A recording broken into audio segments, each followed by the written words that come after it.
I will talk briefly about what is turning out to be an unprecedented transition of presidential power in the United States. The transition of power between American presidents going back to over 240 years has never had this type of um, a volatile, a cantankerous, and combative tone. At no point has a sitting American president cast doubt on the election systems and every uh, department of his own government that has come out and said that there has been no election fraud. And on Twitter, Mr. Trump continues to spread lies and um, incite others to do the same with the intention of overturning the elections, absent any proof, absent any evidence, and doing it in a court of public opinion and not in a court of law. Uh, and this is getting closer and closer and closer to the point where it won't be redeemable, and all of a sudden it's going to switch from seditious conspiracy to sedition and treason. And the gray area is very little. And I think the gray area will completely be uh, gone after January 6th. So we really have to pay attention to what he does and what he says from now till January 6th, while we also pay attention to the January 5th Senate runoffs in Georgia, which early voting has already started. So if you're watching this and you live in Georgia, hopefully you register to vote. It's early voting has started, so please contact your local counties, municipalities, election boards to see where you can either drop off your absentee ballots or vote in person. So while we do that, on the day after that, on January 6th, Congress will count the Electoral College votes in Congress, and then Vice President Pence will announce the results of that count and therefore the winner of the presidential election in 2020. I would say that Mike Pence will not do anything that is out of the ordinary. If you notice that he has been relatively out of the fray from all this propaganda that Donald Trump has been spreading since election was called on November 7th. And I believe that he's going to continue to do his constitutional duty. He doesn't really have much of a discretion in what he does when he's there. He just has to count and report the votes and then announce who won the vote. So I believe that he's going to go ahead and do that. And we already know that the GSA, the Government Services Administration, has already started to do the transition through the GSA chief, Emily Murphy, after public pressure. And people called her out to be racist.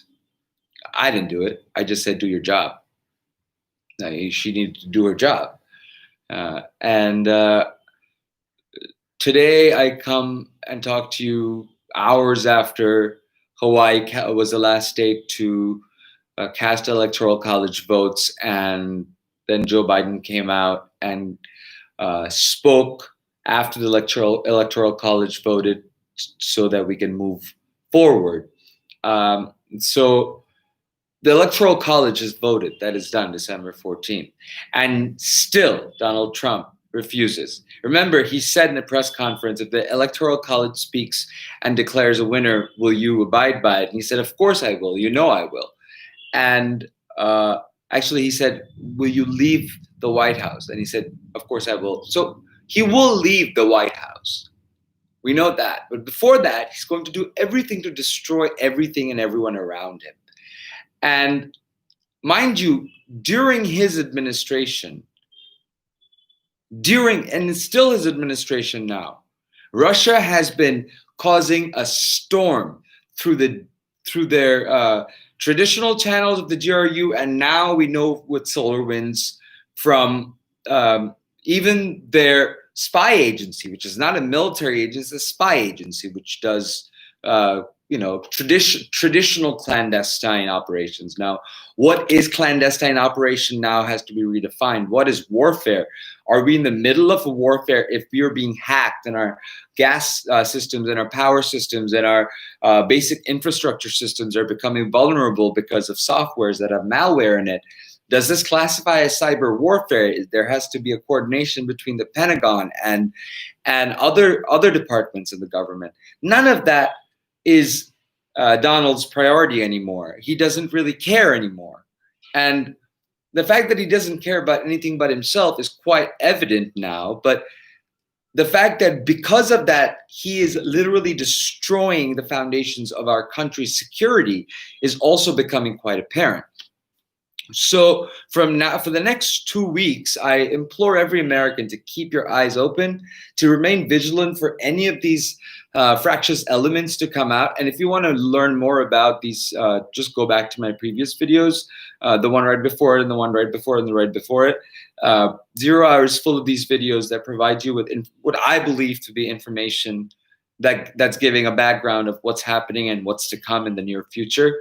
So you can expect more Proud Boy rallies. You can expect more sporadic violences. You can expect more Black Lives Matter banners burning, which one of the church pastors in Washington, D.C. said reminded him of cross burnings back in the Jim Crow and then McCarthyism and all throughout American history. So you're going to see more of that. And the reason you're going to see more of that is because the impetus for that violence and that misinformation and that seditious information to undermine our security and our general welfare is coming straight from the outgoing president of the United States, who lost the election by 7 million popular votes and today has officially lost the electoral college vote, 306 for Joe Biden to 232 for Donald Trump. So anything he does that sheds doubt on that process, absent proof and present that proof in a court of law, and then be made public through proper channels of the press, anything short of that is seditious conspiracy, ongoing on Twitter, in front of our faces, being lifted up by his enablers, his agents, who are also state actors and not protected by Section 230, because the intent of Section 230 is to protect the internet against violations of federal law.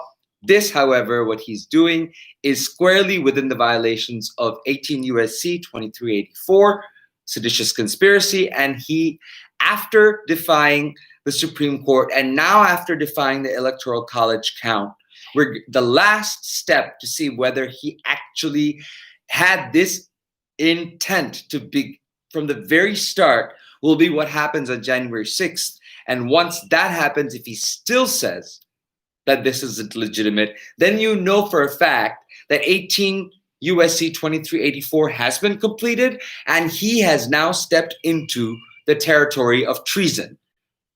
And so our government officials, our administrators, our elected officials, and even common citizens like me have to put our voices up, stand up and say what's happening now is treason against my country, against the vote that I cast, and take the proper steps necessary by calling the U.S. attorneys to start and open investigations and charge people with, if nothing else, seditious conspiracy, and then moving forward. And that includes everybody from Sean Hannity to Lou Dobbs to Janine Pirro to Laura Ingraham to Jack Posobiec to Corey Lewandowski, Rudy Giuliani, Jenna Ellis, all of these people, Sidney Powell, anyone who utters misinformation and disinformation about election fraud absent evidence and does so in a court of public opinion at a time when truth and information about our election is paramount,